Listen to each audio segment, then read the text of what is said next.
Okay, hello everybody. Can't believe it's Friday already, but here we go. Thermodynamics and talking about entropy today. So just a few announcements that I want to make.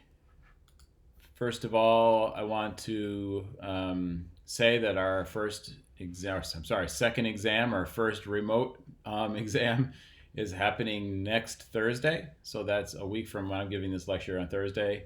It's on the 16th of April. As I've announced through Canvas, I've sent out an announcement that exam will be during the discussion period, which I've totally forgotten when that is. I think that is at like 2. Hold on before I say it. That is at 2:30 next Thursday, the 16th, and the exam will be due at the end of class.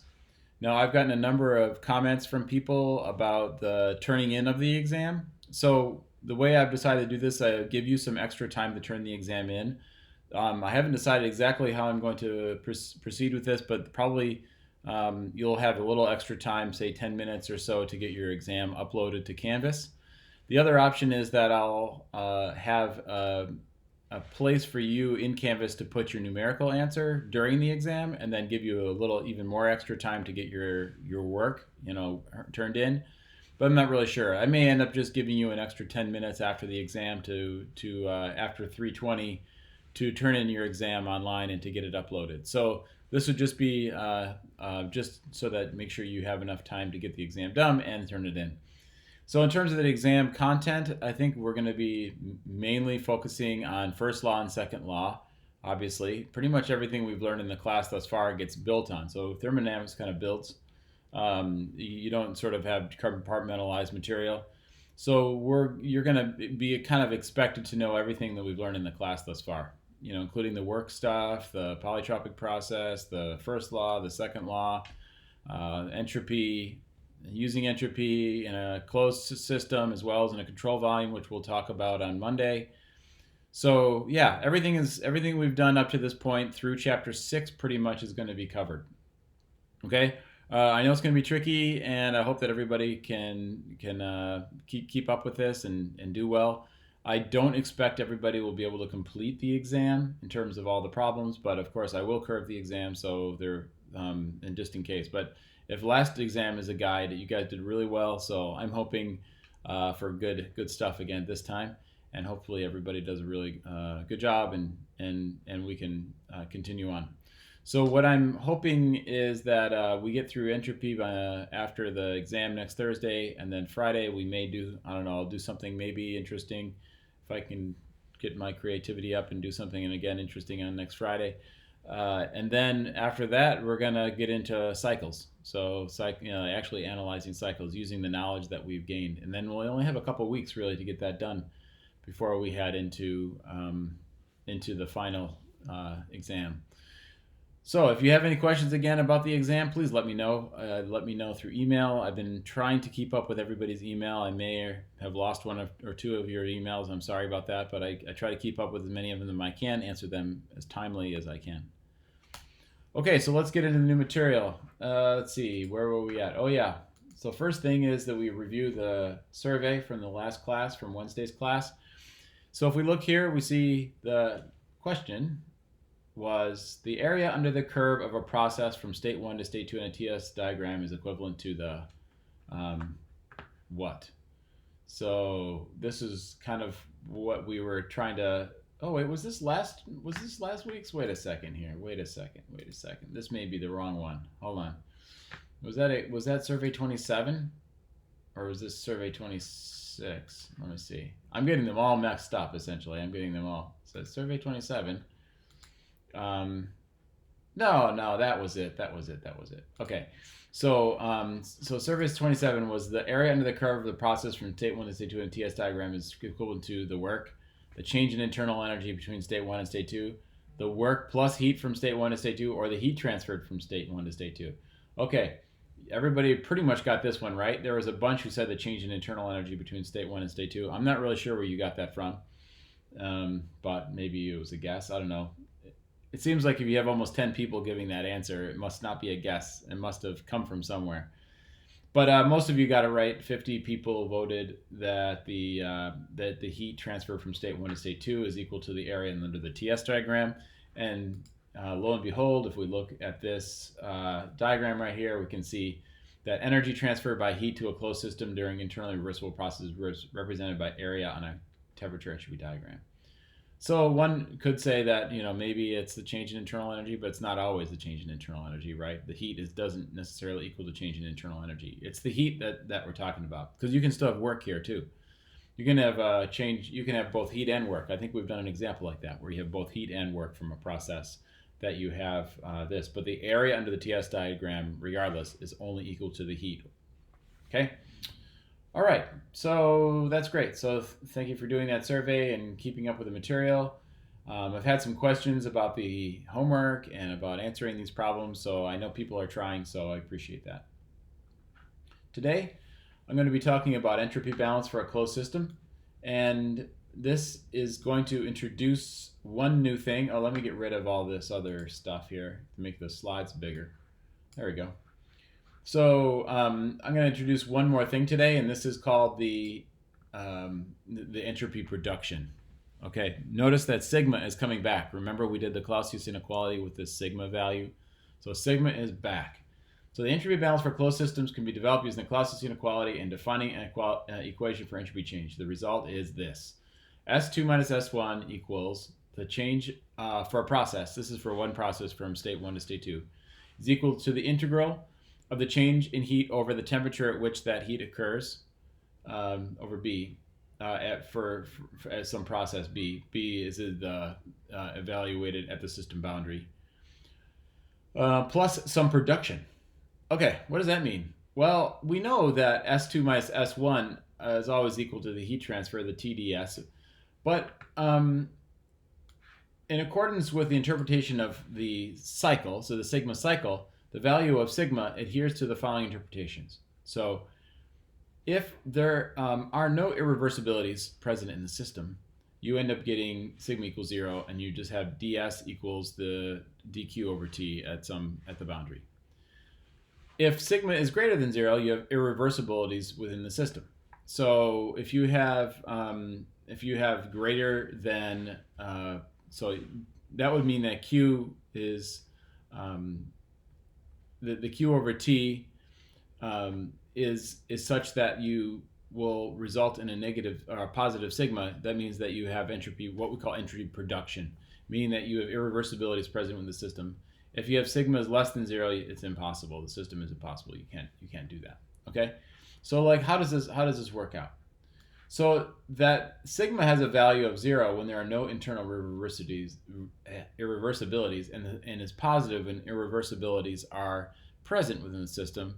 It leads to the idea that sigma accounts for entropy produced or generated within the system of action of irreversibilities. So in other words, the change in entropy contained within the system. So this gets to this idea of an entropy balance. Okay, so far we haven't been doing anything with like an entropy balance. But now we're actually putting a boundary around the whole thing and balancing the entropy.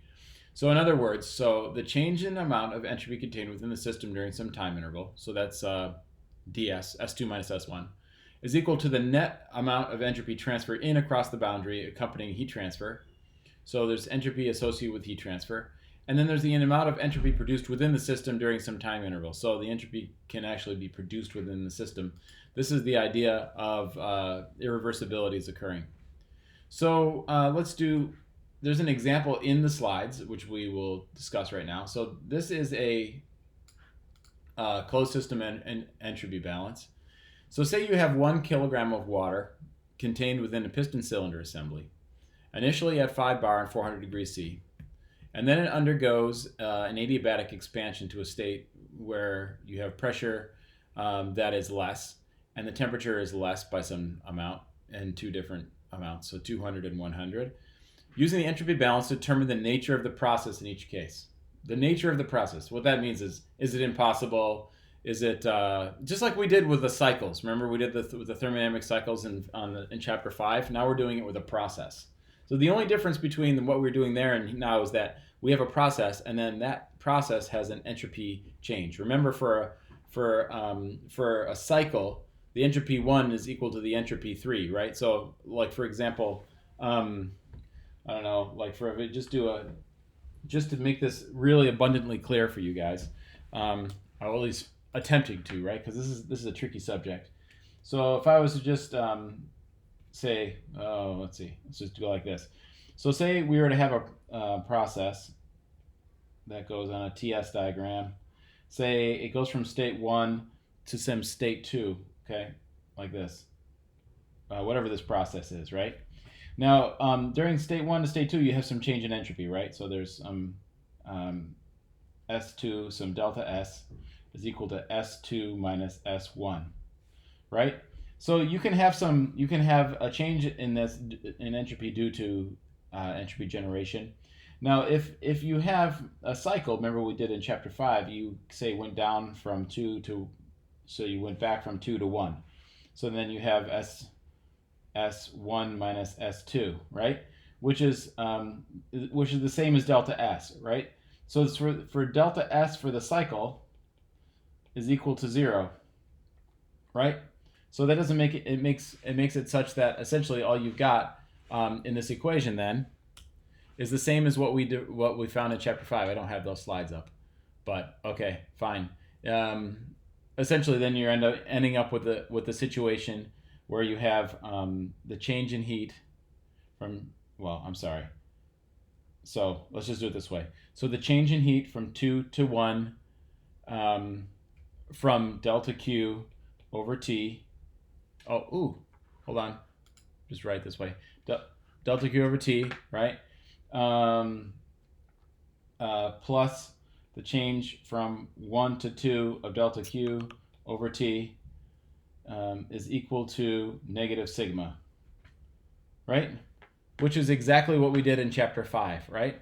So you can see how this equation now, the equation that we have here, because delta for the cycle is 0. So this is equal to sigma cycle delta Q over T. Make sense? So the sigma is there, right? The sigma is still there, but this is sigma for the cycle, right? So in this case, you're going to have a sigma associated with each of these. So there's sigma 1 and sigma 2. So there's a sigma 1 plus sigma 2 equals sigma cycle. Sigma 1 plus sigma 2 is equal to sigma cycle. I keep on switching back and forth, but you get the idea. So essentially, sigma 1 plus sigma 2 equals sigma cycle, right? So let me just point this out here. So we have,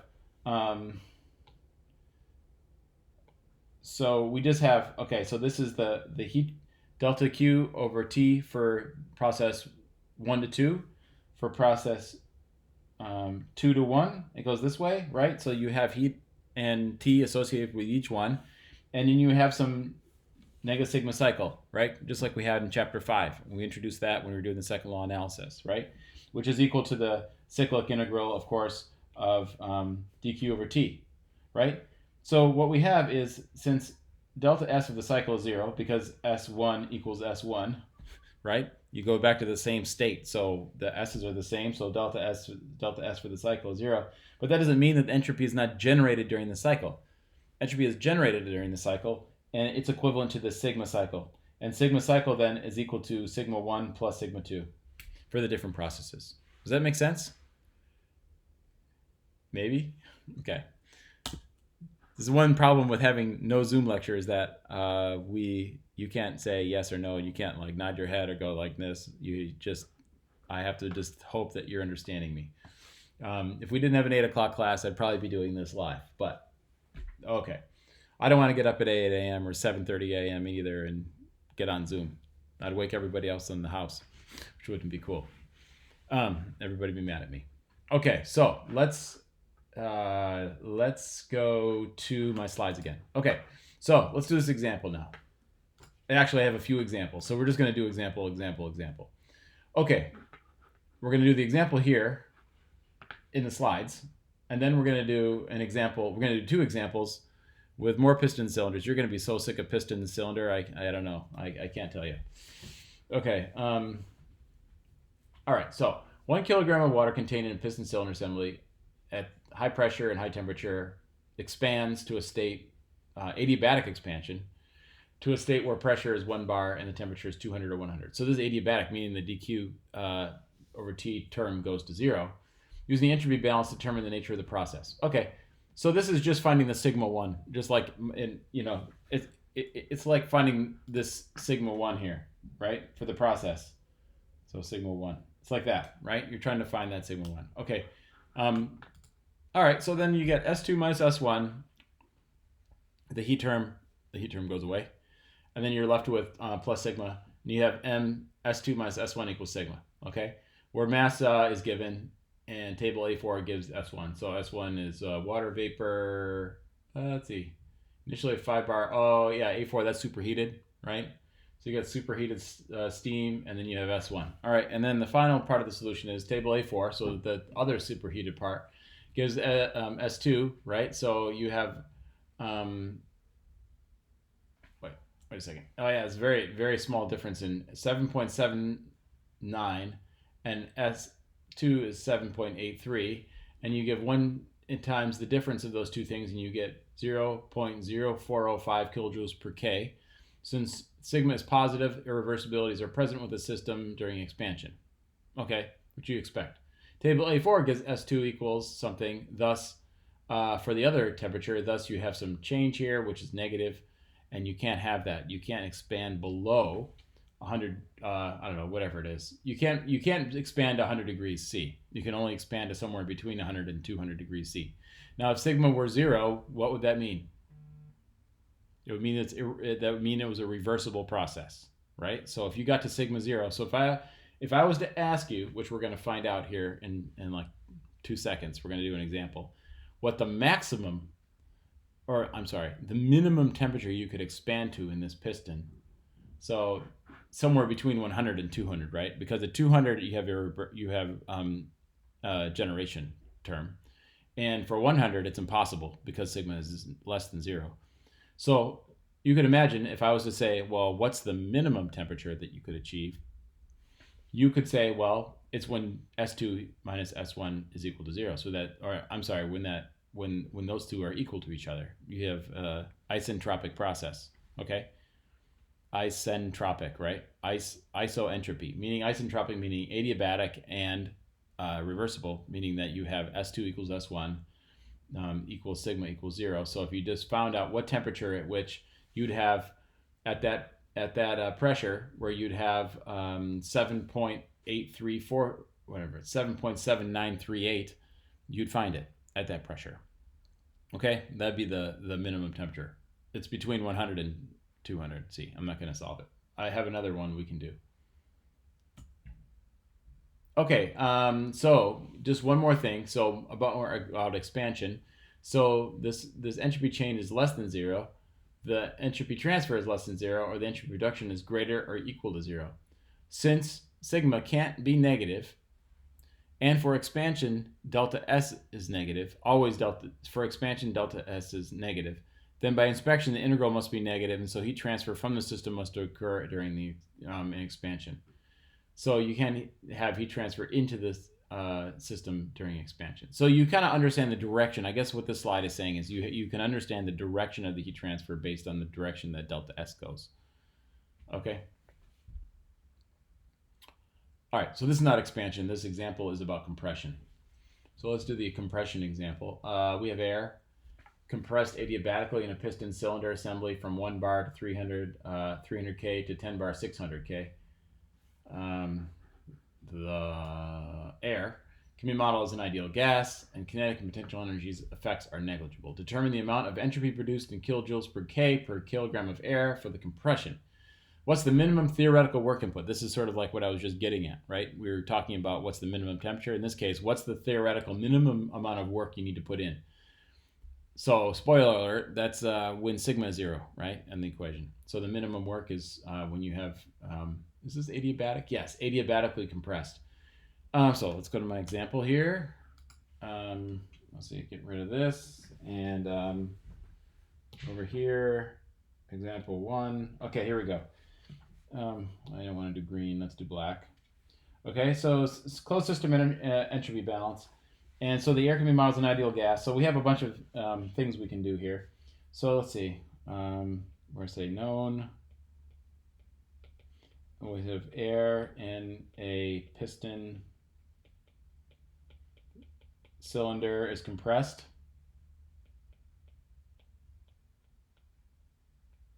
We can also say adiabatically.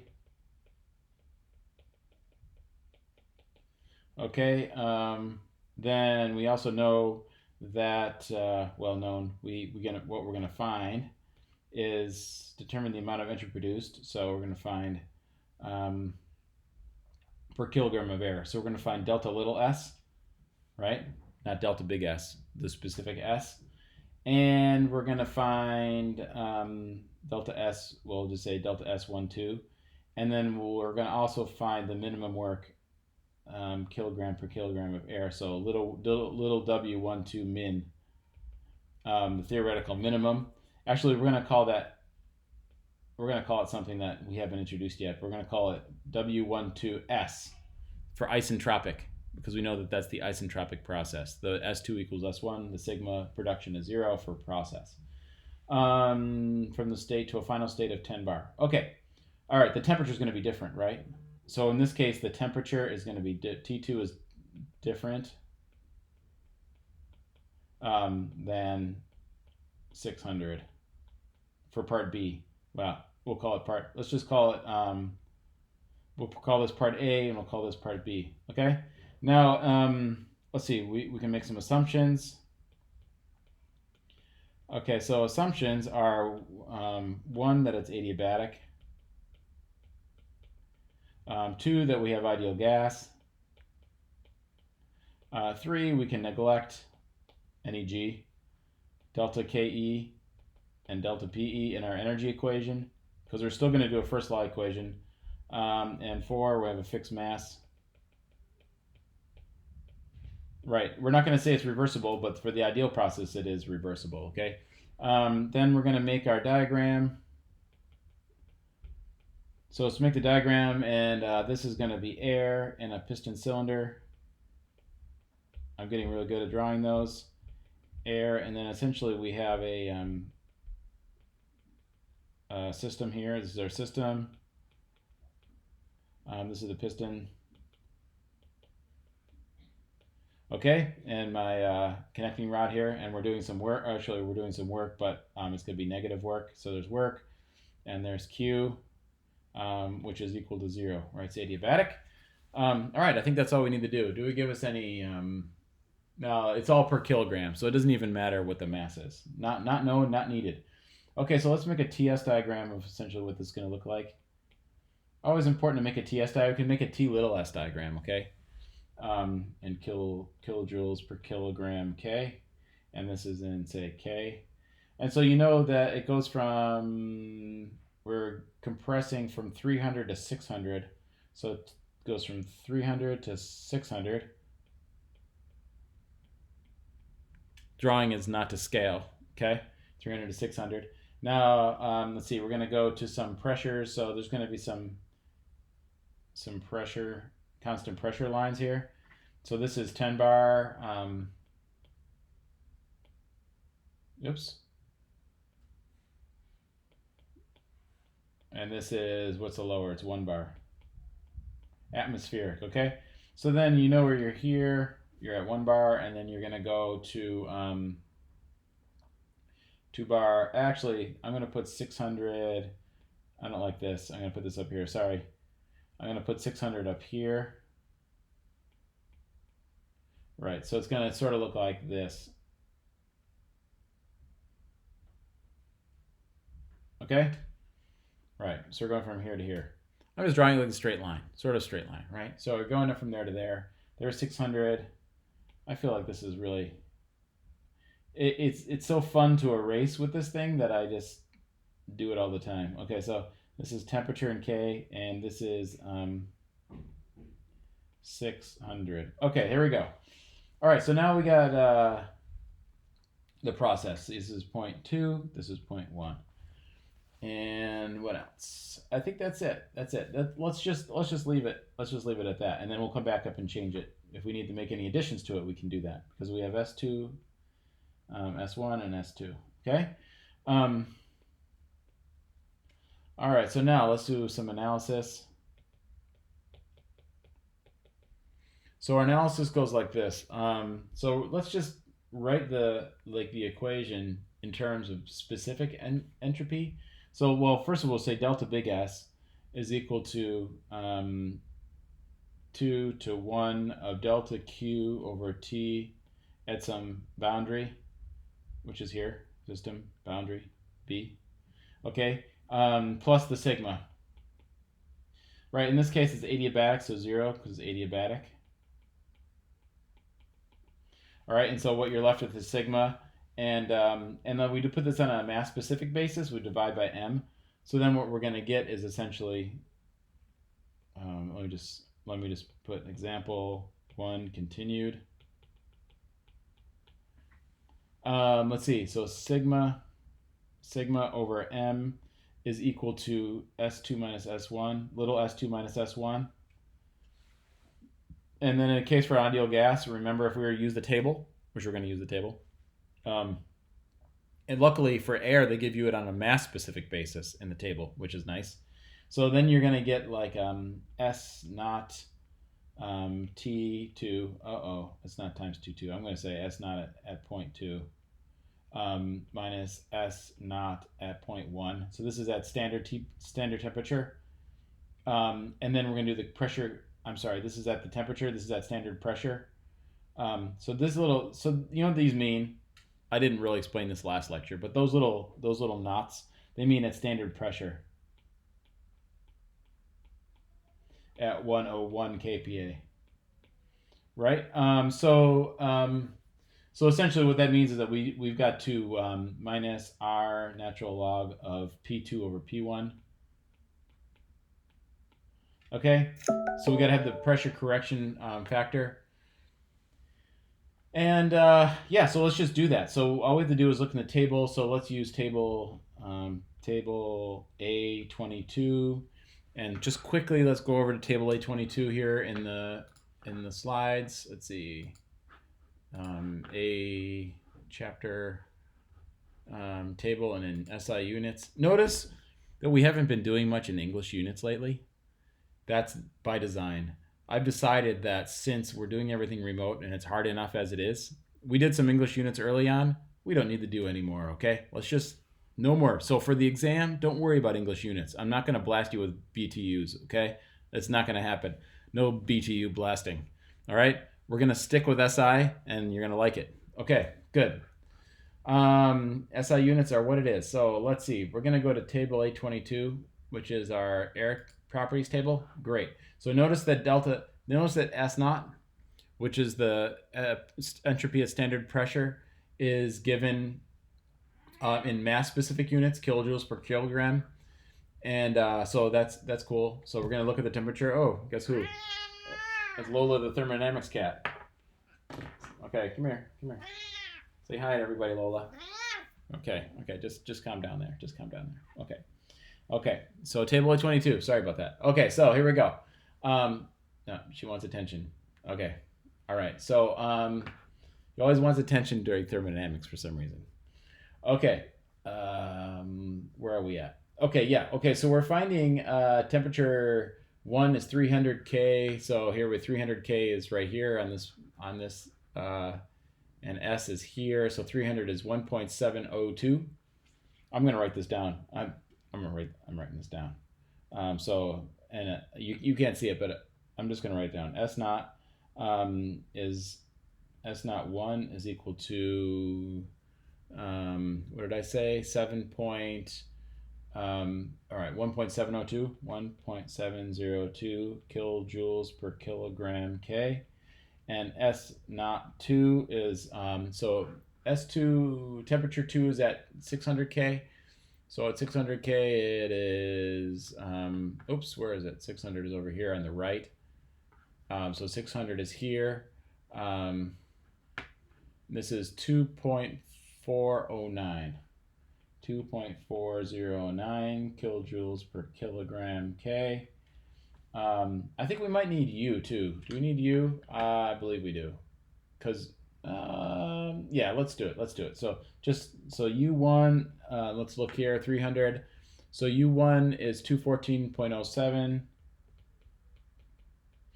Again, as I said before, U and H are only a function of temperature. S is a function of temperature and pressure. But you can look it up on the table and then do the temperature correction, the pressure correction for ideal gases, okay? And that's where this equation comes from that I just wrote that we can look at again here in a second.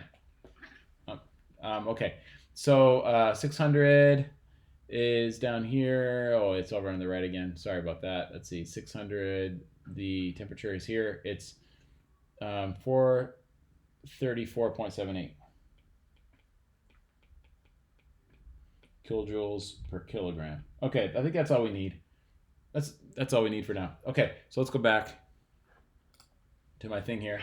Now we can figure this out. So let's do M is equal to let's put the numbers in here. 2.4, oh man, 409. I'm going 2.409 minus 1.702 times this is per mass, so R is 8.314 divided by 29. Let's do it right here. It's 28.97 for air molecular weight. Okay, so this is R times the natural log of P2 over P1, which is 10 over... Nice thing when you're doing a ratio, you can use whatever units you want, right? It's a ratio. And pressure is on an absolute scale, so it turns out to be 0.0462 kilojoules per kilogram. Okay, so that's the entropy produced. Okay. Let's see. Was that what we were trying to find? We were trying to find the produced entropy, right? Yeah. Delta S12, which is equal to the sigma. So sigma. Okay. Yeah, that's what we got. So let's see. This is the first entropy produced. Now let's see. Let's determine what the work is. So let's find out what the work in this case is. So work. Let's go look at little w. Little w is equal to U1 minus U2. Yeah, so work input decreases at T2 decreases. So essentially we're going to have S2 is equal to S1. So essentially, for the isentropic process. So for S2 minus S1, this is the minimum input is U2S minus U1. Oh, yeah. So essentially what we have here is that if we go up here, we can find that the minimum work, if we're trying to find the minimum work, so this is the actual work. So actual work. So the actual work per unit mass is U1 minus U2, which is 214.07 minus 434.78, which is equal to something, okay, which I don't have the answer, but you can figure that out pretty easily, okay? That's not that hard. But if we want to find the work minimum, it's where S2 is equal to S1, because in that case, you have an isentropic process, okay? And so in the ideal case, let's just draw it here. What do you notice about, we'll just call this 2S. So what do you notice about 2S? The temperature is lower. So that temperature is lower. So how are we going to find that temperature? Well, what we can do is essentially use this equation here, and we can find that's the lowest temperature that you can possibly have, right? So might have to do some interpolation on the table, or we can just kind of look it up. We can just kind of see it. Yeah, we can sort of we can sort of figure it out. But okay, so S naught at T2, so T2S, which is the temperature at 2S, is equal to S naught at 1 plus this pressure correction, natural log of P2 over P1. Okay, and so then we can actually find what's going on here, because the pressure ratio is the same, so we have to keep that in the entropy correction, right? So the entropy correction has to stay the same, but S2 and S1 based on temperatures, we need to find what this temperature is, right? All right, so this is how we do it. So if we know what S1 is, so this is 1.702, right? And we know that this is plus 8.314 divided by 28.97. And we know this is natural log of 10 over 1. We can end up getting, so essentially sigma over m is equal to 0 for the ideal process, where we can find the minimum work. And then this ends up being something like 2.36, 2.36. Okay, we'll just call it 2.36 kilojoules per kilogram K. And so what you got to do is you got to find what temperature is associated. So what temperature is associated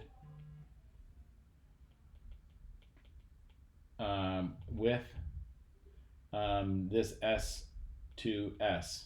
Okay? All right? On the table. Great. Let's go.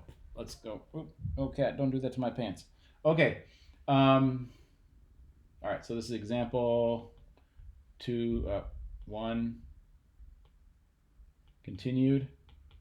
All right, so now what temperature is associated with T2S? So let's go back to the table. And so we know we're at a certain pressure. But all we have to do now, since we've already made the pressure correction, we're looking for an entropy of 2.36. 2.36. If I'm looking here, it's 3.3. Oh, it's really close. It's right here. 2.36. Good enough. So I'm going to say that we're at a temperature of 570. So we're at a temperature of 570. So T is approximately equal to 570.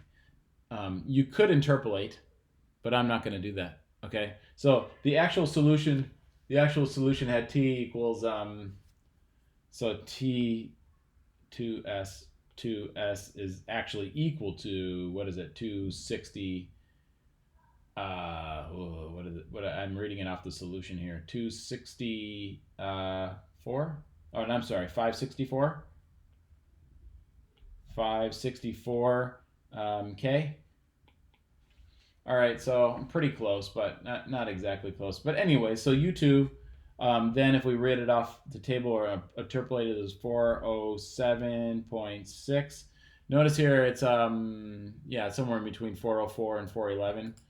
Okay, so fine. All right, 407.6 kilojoules per kilogram. And then all we have to do is find his work min is equal to U1 minus U2S. Oops, what happened here? All right, here we go. U1 equal to U2S, and then this is equal to 214.1 minus 407.6, which is equal to 193 kilojoules per kilogram negative, right? Because that's work going into the system. So 193. If we wanted to find the actual work, so work actual is equal to U1 minus U2. This is something like the actual process is 220.7 kilojoules per kilogram. If we actually used U2, not U2S. Okay, so then that's that is, you can see, is significantly more, and we're going to find out that this work ratio. So there's some efficiency of a compressor is equal to this work min or work actual, and we'll just call this work S. Isentropic. All right, we'll call this the isentropic work. And then this would be something, I don't know the answer, but let's do another one. Okay, I want to do one with steam. That way you guys have seen both,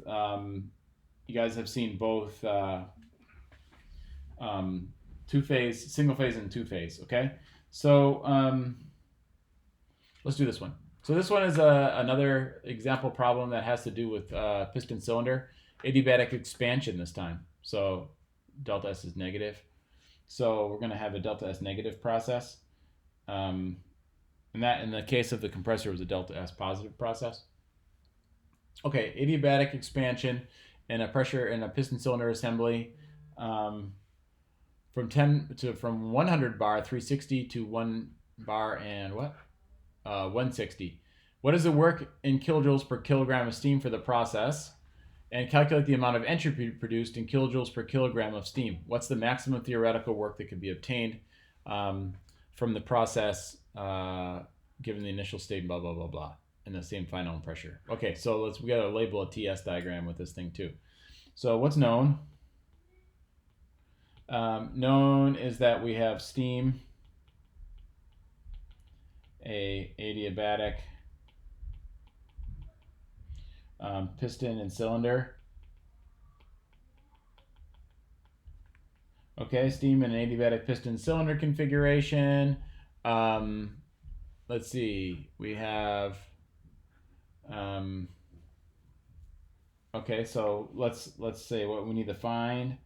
So what we need to find is the maximum theoretical work. So work max equals the work S, right? Isentropic. Let's see, calculate the amount of entropy produced. We also need to know this, entropy produced per kilogram, so sigma over m, and the maximum theoretical work, so bar process, and then we need a TS diagram as well. All right, let's go now to making a diagram. Oh no, let's do our assumptions. Okay, our assumptions are 1, it's an adiabatic process, meaning there's no heat loss.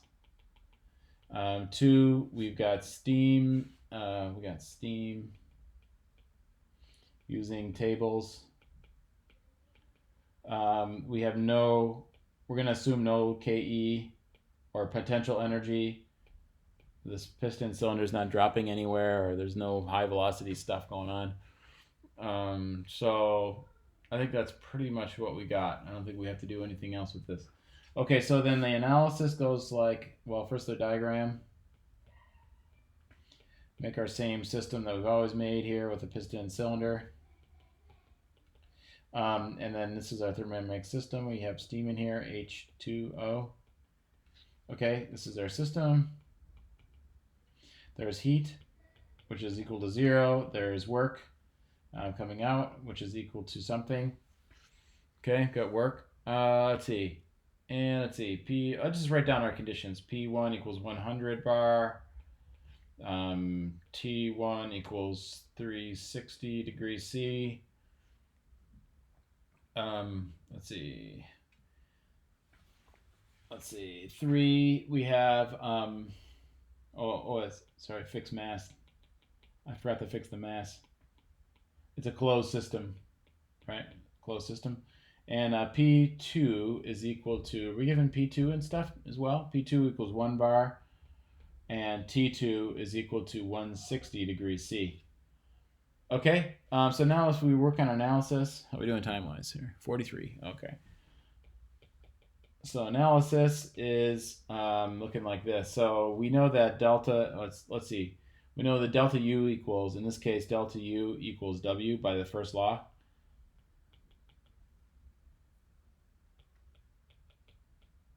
Okay, so it's delta, we'll just say delta little u is equal to little w. And equals U1 minus U2. Okay, so let's look at the states we have. For 100 and T equals 360, so if you give you temperature and pressure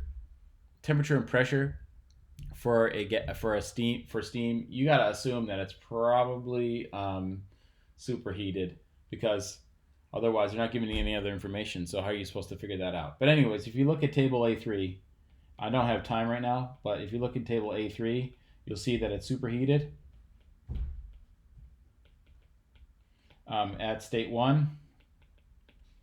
Okay, superheated at state 1 gives you U1 equals something, 2729.1 kilojoules per kilogram. And you have S1 equals 6.006 kilojoules per kilogram. Okay.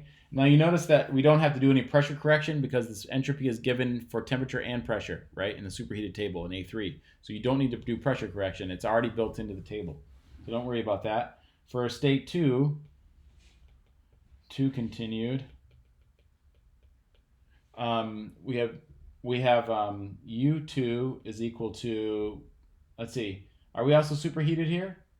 Turns out that we are, yeah, also superheated. So superheated. So U2 is also superheated. So U2 is 2597.8 kilojoules per kilogram, and S2 is equal to 7.6597 kilojoules per kilogram K. Okay, and then so it's very easy to just to find the little work, which is U1 minus 2. It's 2729.1 minus 2597.8. And this is going to give us some work. So the work is 131.3 kilojoules per kilogram. So this is the amount of work that we're doing. All right, that was one of the things we need to find? Find work. Oh, that was the actual work. Entropy production that we have. So this is the actual work. So the entropy production is delta S is equal, well, let's just do it on a mass basis, okay? So delta little s is equal to sigma over m, because the Q goes to 0 for adiabatic. Okay, so it's adiabatic. Now let's see. So sigma over m equals S2 minus S1. In this case is 7.6597 minus 6.006, right? Yeah. And this is going to be equal to 1.6537 kilojoules per kilogram K. Okay, so we have some entropy production. So sigma is always positive, right? So it's positive for the expansion, positive for the negative, right? So in this case, we have made sure we're obeying the first law. So the maximum work, we have to notice that for the maximum work, we have to have sigma equals 0. So sigma over m is equal to 0 for maximum work. So we have to have S2 is equal to S1 in this case because there's no heat, right? So then S2 equals S1, we're going to have to drop in somewhere. So let's see. Let's just draw our TS diagram right now. We're running out of time. And we have the vapor dome, of course, right? And in this case, we have some constant pressure lines. Okay, you recognize this. So this is 1 bar, and this is it 10 bar? 100 bar? All right, so 1 was up here somewhere. And then 2, oops, let's put 1 like here and put 2 over here. So 2 actually has S increasing, right? So we have S increasing, thank goodness. Okay, so we have 1 and 2. So S is increasing, right? So S1 was 6.06 and S2 was 7.67. So this is 6 and 7, right? All right, so this is 1 to 2, but for the actual work this is the actual work. For the ideal work, the maximum work, we have to drop this one straight down, and we're going to see it drops into the vapor dome. So for the T2S is in vapor dome, right? So we have to find what the steam quality is, right? So we need to know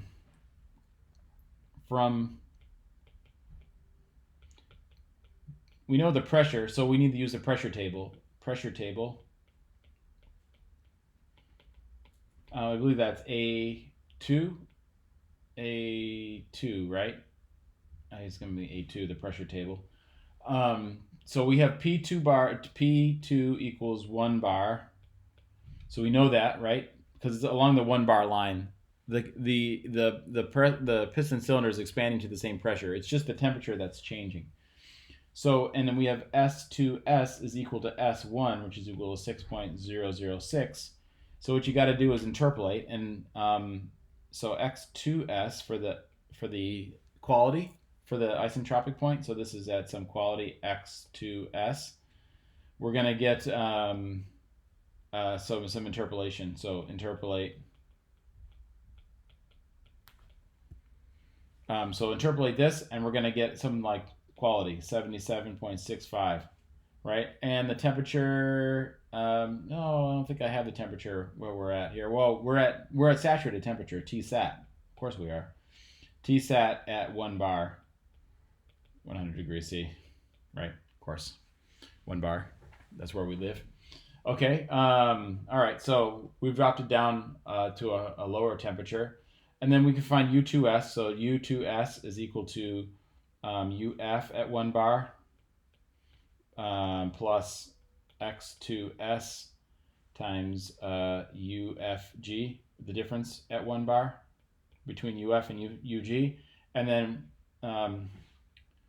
if I just plug in the numbers, which I don't have, 2039.1 kilojoules per kilogram.